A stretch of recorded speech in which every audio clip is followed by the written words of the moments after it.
Okay, we're now about to start the final session of today.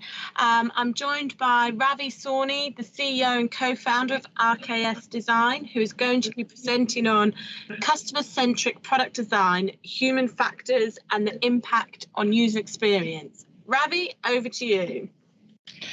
Thank you, Emily. Well, I'm pleased to present. I can't see all who I'm presenting to, but I'm very pleased to be here. I'm going to talk about psychoaesthetics. It's an advanced design thinking methodology that I've developed over several decades. So I came out of Xerox in the 70s, and working with Xerox PARC, we developed the first touchscreen interface. I actually did the UI UX on the first touchscreen interface, working with 30 psychologists and 200 programmers. In about 1982, a couple years after I started RKS, I decided to write an underpinning for the firm that rings true today, and that is, it's not how you feel about the design, actually, or the experience, it's how it makes you feel about yourself. Which resonates with so many others. Like Maya Angelou said, people will forget what you said, they'll forget what you did, but they'll never forget how you made them feel. So it's understanding about emotion, but in understanding about the self and understanding how to connect people and connect the dots for everyone. From my book, Predictable Magic, which has been out in publication for about 10 years now, what you'll see is that there is an acronym that works for business strategy. And what I'm going to show you is about business strategy, and it's about execution, and it's about creating penetration in the marketplace and moving the needle. But you need to enable your stakeholders. You need to be able to map the future, which I'm going to show you. You need to personify your consumer, and you need to own the opportunity. You need to understand what it takes to work the design and development process, how to engage emotionally, and to reward the consumer. So the Empower framework came out of that business strategy book. I'll talk about other publications that are available. Psychoaesthetics is really a unique methodology. We've been using it now for almost 30 years. So I formally created it as a discipline in 1992, and we've used it pretty much universally for all clients. Some of the important things that we've seen is the difference between failure and success can be using a tool or going through the steps, but you have to create solutions that are positive to a company, that are relevant to the market, that builds brand equity, and connects emotionally with people. And what we see is that when we don't do all of these things and simultaneously, that there is a definite risk to the ability to create success in marketplace. So you could consider these as touch points, as risk mitigators. And what you see below is just how we've been able to use this methodology really globally. Coming out of North America, it's very easy to be North American centric, but we really deal with global markets, all of us. A couple of smart people who made statements that resonated with us was Maslow. What is necessary to change a person is to change his awareness of himself. Another very important person to us was Joseph Campbell, who said, I don't believe people are looking for the meaning of life as much as they're looking for the experience of being alive. We leveraged both of their work, and in a way, design thinking and design thinking methodologies are all incorporated into psychoaesthetics. It's really an open platform with the work of those two people being critical. So from Maslow's hierarchy, we started to study, and what we learned was that there actually isn't enough depth or relevance today in Maslow's hierarchy. Someone could have a great cell phone, it could have great clothes, and be living out of the basement of their parents' house. But they look successful and they feel successful. So as we studied it, we came across a way to map. We said, what if we mapped self-actualization against interactivity? And we started looking at the world this way, and we've used it universally, but what it created was 4 quadrants: a basic, versatile, artistic, and enriched quadrant. And what you see are 4 examples that I'll use to illustrate how the map works. If we talk about a paperclip, very basic, you pick it up, you use it, it's low interactivity, and it's low self-actualization. You don't get a thrill out of the paperclip unless you're bored, maybe you're fussing with it and moving it around, making art out of it. But in its day-to-day function as a paperclip, it's mindless. You pick it up, use it, it does its job, it's well engineered, it's minimal materials, and it just does its work. If we add high levels of interactivity, we could say a skip loader might represent the versatile quadrant, with the paperclip representing the basic quadrant. The skip loader's eyes, ears, hands, feet, it's no more self-actualizing, maybe slightly more than a paperclip. It's not something you dream about at night, and hopefully the skip loader operator doesn't miss it at night. If we look at the artistic quadrant, in the extreme of low interactivity and high self-actualization, the Mona Lisa is a great example. You get to the museum, you got to get to Paris, you get a ticket, you get to go into the Louvre after waiting in line, you go past 100 amazing works of art, and you see the Mona Lisa, and I saw it maybe for 10, 15, 20 seconds at the most. People are behind you, there's a guard, there's a rope, it's only 11 by 14s behind glass, and you're so actualized, you can remember that event like it was yesterday, and for me it was 40 years ago. That's the artistic quadrant. In the enriched quadrant, we say what is high interactivity, high self-actualization. Actually, a sports car is a good example. It's eyes, ears, hands, feet. It's the polish of the metal. It's the color. It's the look of the car. Everything about it changes the person, who they are, and that's the enriched quadrant. Now, if we look at examples, we could say phones in the United States. We have a basic phone that we can get for free, but we might buy the new iPhone 12 at well over $1,000, which is upper right in the quadrant. It's about ourselves, right? You might get the same functionality out of that basic phone, but do you want to be seen with it? Do you want to walk around with it? Does it become part of who you are? What's interesting is that as we've moved upper right, we've also now starting to move to the left. So we're looking for the same levels of interactivity or same levels of self-actualization with lower levels of interactivity, and that's where you're starting to see things that are operated by voice in the home. You can turn on your Sonos system by voice. You can make a phone call. So you're looking for higher levels of self-actualization with lower levels of interactivity today, because there is a technology overload and our switching costs mentally become higher and higher. What's interesting about psychosthetics is it is people-based. So my wife and I went to Africa. We met this person here, and we went to their house. He's got a job, delivers coal and hay on a bicycle, and he lives in a mud hut, 1 room with straw roof, no facilities, no electricity, no natural gas or running water. But he has a job and he has his own self-esteem, and that basic phone we forego goes all the way upper right. And what we have to understand is if we're designing for him, why would we do a design of a highly aesthetic, very expensive iPhone 12 when that basic functionality is so interactive and so self-actualizing, and we would price ourselves out of the market? So it's very, very people-centric. And what I'm going to show is that how we apply that. We talked about Joseph Campbell, and what we saw in Joseph Campbell, who really wrote as a world scholar, as an intellectual, as a lecturer and author, he wrote the story of the hero's journey. Wrote it as a universal truth that in all culture throughout time, the story of the heroes emerged.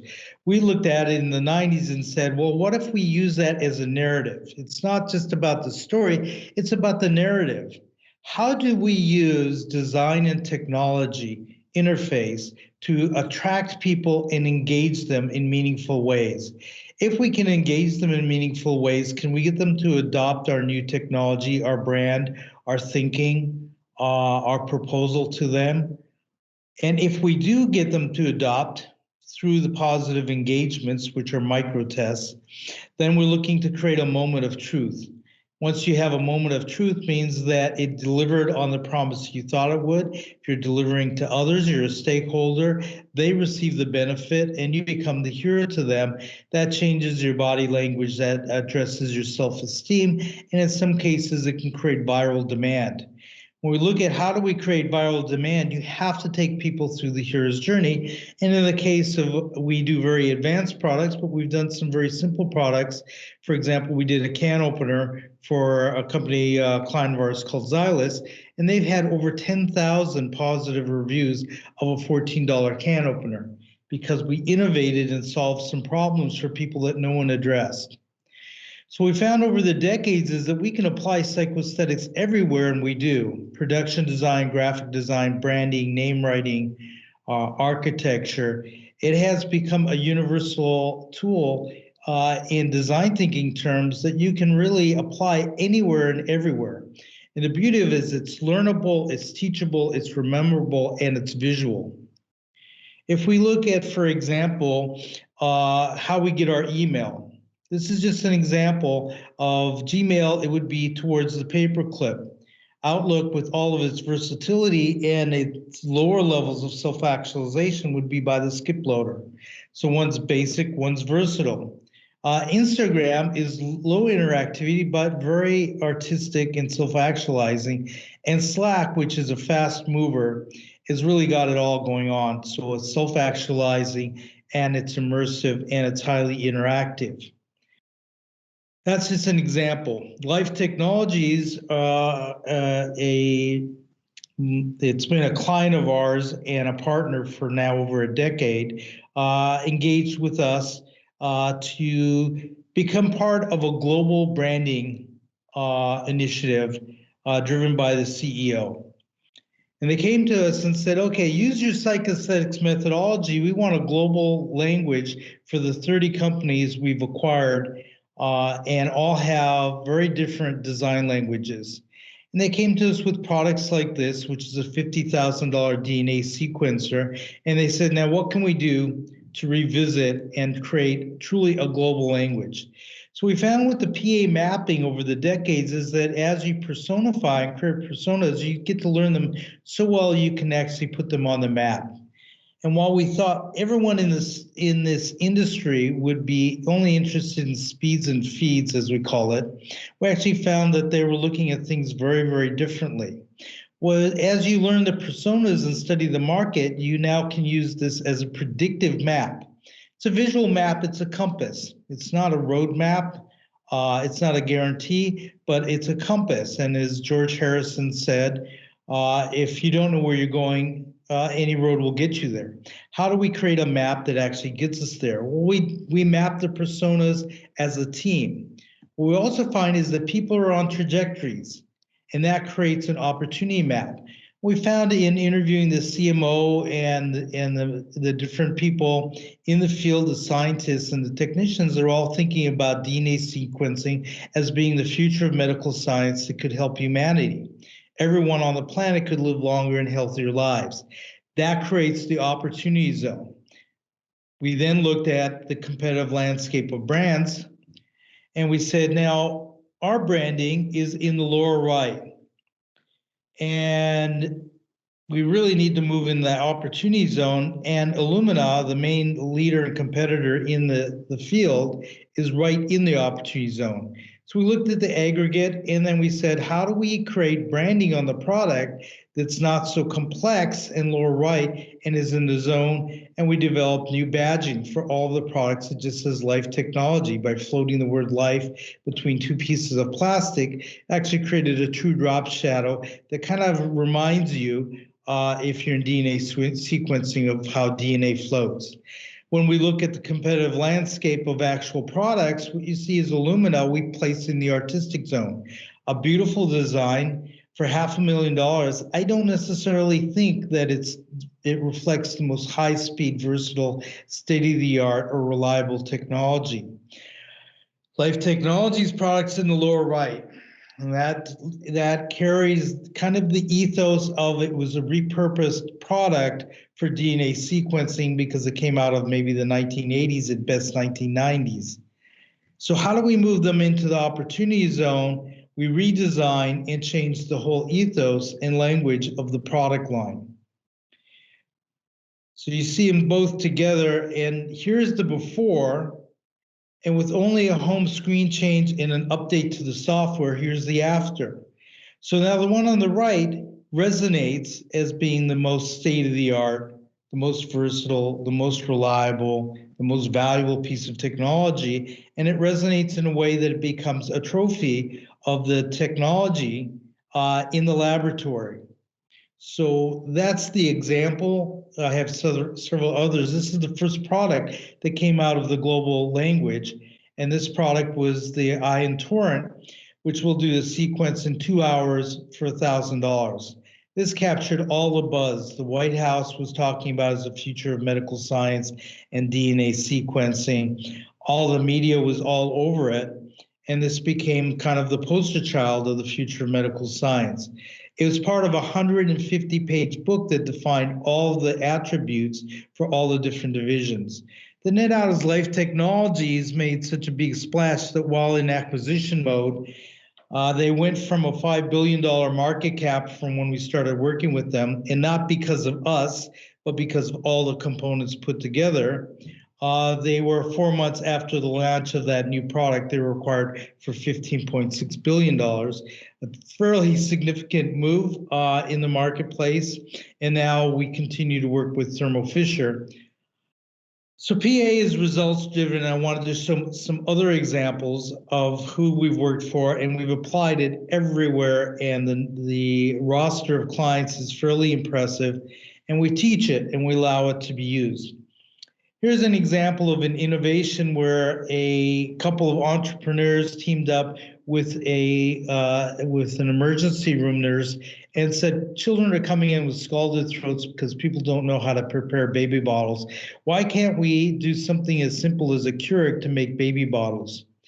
And so we created Baby Barista, which will allow you to set the temperature and the amount and make a perfect baby bottle in 20 to 30 seconds. It's the cleanest, safest, fastest system out there. In order to do that, we mapped all of the other solutions and identified the opportunity zone through extensive user interviews, testing, showing false stimuli, and we broke down every competitive product. And we said, where do people need? They need to have an IoT device. They need to have an interface. They need to be able to automatically order. They need to really have solutions that make sense to them. You look at the user journeys, which is this part of a 100-page deck, analyzing the market. This is a new product that came out for Haas Hydration. We looked at airports and schools, interviewed people, and developed a new disruptive system for them, looking at the opportunity zone and what other products fall into it in water delivery systems. So water fountains. The one you see in the opportunity zone is the actual flow water, which we created for that company, their branding and their product. For Thales, we created the name, the product for STD testing. And we looked at the competitive landscape and we personified and we identified the opportunity zone, and we said, this is where we want to nail the design. Something that is not overly interactive because it's going to be used by people in the front office, but this will allow you to do an STD test in 20 minutes as opposed to having to go to a lab and wait for a week to get your results. So you can actually wait in the office. So simplicity and beauty and interactivity were what we developed.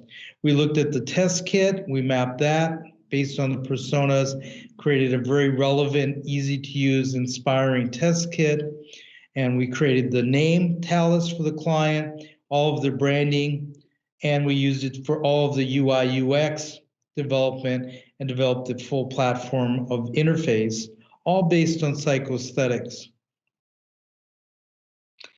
We've used it for Hamilton to actually develop the product specs for them. This is their transport ventilator. Ventilators are a very big deal today, and understanding the competitive landscape and how do we create an opportunity zone to create a huge success for the Hamilton ventilators over the last decade and a half that we've been working with them. The Hamilton company makes pipetting, which are B2B solutions, but automated pipetting is a very big deal, especially today in the COVID area. and the challenges that we're all encountering. How do you tie the UI together with the product design to make cohesive sense? For Allergan, we use psychoaesthetics to really understand how aesthetic physicians and plastic surgeons can use fillers and create a meaningful solution for them. Understanding the opportunity zone, the competitive landscape created that disruptive solution. We use it to create a fintech company called Loan Gifting. Loan Gifting addresses student debt through gifting, which is crowdfunding, and through employer benefits, and understanding that how do you nail the opportunity zone, again, by looking at the competitive landscaping, looking at the personas. We also used it to reinvent the electric guitar. In 2005, it was cover of Business Week, and you see Dave Mason there with Jeff Lynne and Billy Gibbons, Keith Richards, and the late Tom Petty, all playing on stage with him in his Rock and Roll Hall of Fame induction. And on the right, you see Ronnie Woods playing his on stage, creating a new revolutionary guitar, all based on psychoaesthetics.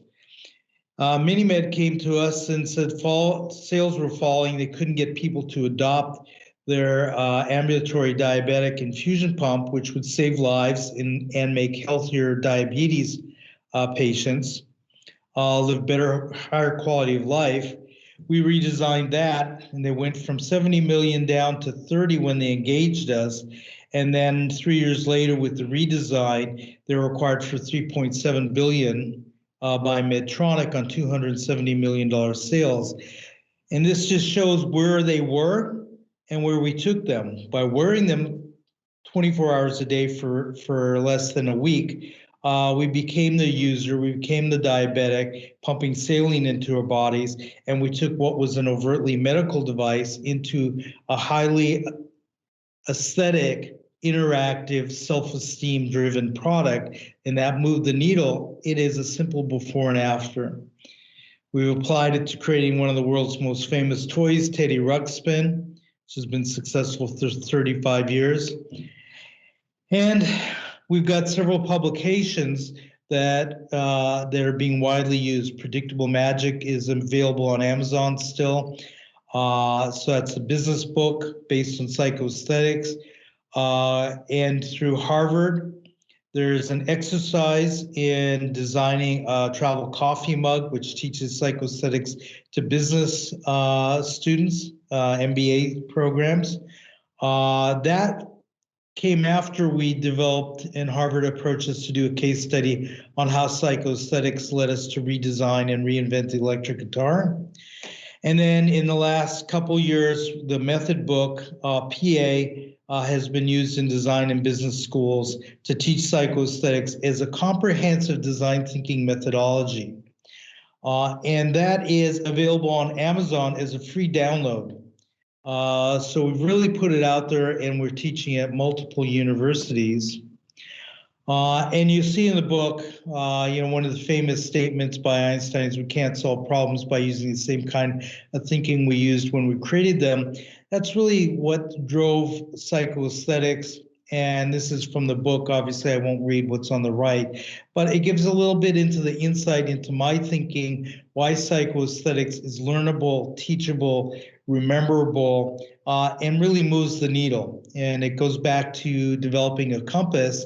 You don't have to use all the tools, but it is a very, very valuable tool that we've used and used very successfully. So with that, it's back to you, Emily, and I'm ready for Q&A. We've got a little less, just a little bit more than 5 minutes left. Lovely, thanks, Ravi. Yes, so a couple of questions have come in. So one of them, you talk a lot about consumer experience and product interaction. Do you think that there's long in things like RFID, QR coding, and blockchain in consumer goods in allowing a consumer to interact with a product in a way that, when accessed, shares the story of the product? There has been some traction. There's been the usual cycle, especially with QR codes, kind of fascination with new technology and the novelty. I think the future is that, and we've been studying this, that as the interaction becomes more self-actualizing and people's time constraints become more compressed and they become more accustomed using those technologies, they are the future. Mm-hmm. It's making them self-actualizing, going through that cycle now, but that is the future, absolutely. Thank you. What are your thoughts on digital-only consumer products, e.g. digital-only fashion? Do you think it's just a gimmick, or are there legs to digitally-only product line linked to social media, gaming? You know, there is a future, and there's a significant future. It's still, in my eyes, in looking at it psychostatically, it's still in its infancy, meaning it's still more in the lower left quadrant, and it's moving to the lower right quadrant, where we're seeing very complex solutions, especially in gamification and gaming. And along with that, it's very interesting that psychologically there are rewards, but it's not massively adaptable.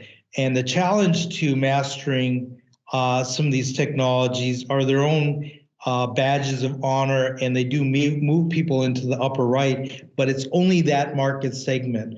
For the mass of people, we really need to start driving solutions where the technology delivers benefit and does it in, a beautiful, maybe in a gamification, but really in a way getting back to delighting people, making things fun and interactive is so important today. And that's where technology has to work for us and less challenge us, because the challenges are getting old, right? Mm-hmm. How many of these challenges can we really accept in our lives when we have so much going on? And that has been a global challenge that we've seen as we've studied people. Time for yourself is so rare that technology and interactions that give us more time for ourselves are really what help us. And to that point, psychosthetics is what helps us in business. Because it's visual, your recall of everything you've learned about what you're doing becomes so immediate. So as time compression and technology and information overloads us, having visuals that help us are so tremendous. I can't tell you the magic of having knowledge that's triggered by having a visual representation has been phenomenal. It's one of the magical things about psychosthetics. Not that we created it or invented it, it really kind of landed on us. We had no idea about the human psychology of how much information is triggered by having a visual representation. That applies to everything that's in our world. Thank you. And we have time just for one more question. So what are your comments, what are your thoughts on data-informed design limits the creative process of a designer? It doesn't have to limit you if you can transcend the data into visual meaning. So we deal with data-driven decisions on a daily basis. But if you can translate data into insight and insight into objective, pragmatic steering of a challenge, then it's magical. Then it's magical. But can it purely generate answers? Can we do purely data-driven creativity?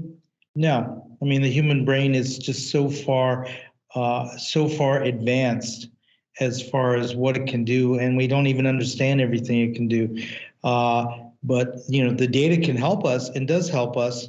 So you could say it's data-driven solutions, but it's really data foundations in the way we use them.